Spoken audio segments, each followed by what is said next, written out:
മനുഷ്യ വന്യജീവി സംഘർഷത്തിന് ശാശ്വത പരിഹാരം ആനത്താരകൾ പുനഃസ്ഥാപിക്കലാണെന്ന് വനം വന്യജീവി മന്ത്രി ഷിബു ബേബി ജോൺ. അതിരപ്പള്ളി മേഖലയിൽ 18 കാട്ടാനകളെ ഉൾക്കാട്ടിലേക്ക് തുരത്തുന്നതിനായി പ്രത്യേക ദൗത്യം തുടരുകയാണെന്നും മന്ത്രി. അതിരപ്പള്ളി പ്രവേശന കവാട സമുച്ചയവും വനശ്രീ ഇക്കോ ഷോപ്പുകളും ഉദ്ഘാടനം ചെയ്തു. വനാതിർത്തികളിൽ താമസിക്കുന്ന ജനങ്ങളുടെ സുരക്ഷ ഉറപ്പാക്കുന്നതിനും വനസംരക്ഷണത്തിനും പരിസ്ഥിതി സൗഹൃദ വികസനത്തിനുമാണ് സർക്കാർ മുൻഗണന നൽകുന്നതെന്ന് വനം വന്യജീവി മന്ത്രി ഷിബു ബേബി ജോൺ. അതിരപ്പള്ളി വെള്ളച്ചാട്ടത്തിലേക്കുള്ള പുതിയ പ്രവേശന കവാട സമുച്ചയത്തിന്റെ ഉദ്ഘാടനം നിർവഹിച്ച് സംസാരിക്കുകയായിരുന്നു മന്ത്രി.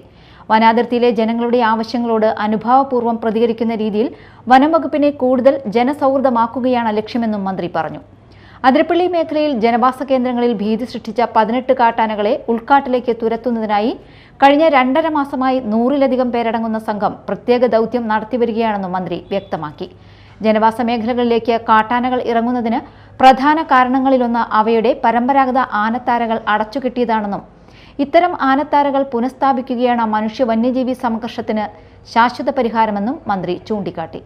അതേസമയം അനിയന്ത്രിതമായ ടൂറിസം പരിസ്ഥിതിക്ക് ദോഷകരമാകുമെന്നും മന്ത്രി ഓർമ്മിപ്പിച്ചു. തദ്ദേശ സ്വയംഭരണ സ്ഥാപനങ്ങളും വിവിധ വകുപ്പുകളും ജനങ്ങളും സഹകരിച്ച് ഉത്തരവാദിത്ത ടൂറിസം നടപ്പാക്കണമെന്നും അദ്ദേഹം പറഞ്ഞു.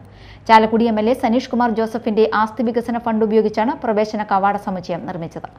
വാഴച്ചാൽ വനവികസന ഏജൻസിയുടെ ഫണ്ട് ഉപയോഗിച്ച് പൂർത്തിയാക്കിയ അതിരപ്പള്ളി വനശ്രീ ഇക്കോ ഷോപ്പിന്റെ ഉദ്ഘാടനവും നവീകരിച്ച വാഴച്ചാൽ വനശ്രീ ഇക്കോ ഷോപ്പിന്റെ സമർപ്പണവും മന്ത്രി നിർവഹിച്ചു. വാഴച്ചാൽ GWLP സ്കൂൾ ഓഡിറ്റോറിയത്തിൽ നടന്ന ചടങ്ങിൽ സനീഷ് കുമാർ ജോസഫ് MLA അധ്യക്ഷത വഹിച്ചു. ബെന്നി ബെഹനാൻ MP വിശിഷ്ടാതിഥിയായി. വനം വകുപ്പ് ഉദ്യോഗസ്ഥർ, ജനപ്രതിനിധികൾ, രാഷ്ട്രീയ പാർട്ടി പ്രതിനിധികൾ തുടങ്ങിയവരും ചടങ്ങിൽ പങ്കെടുത്തു. Media time, Chalakudy.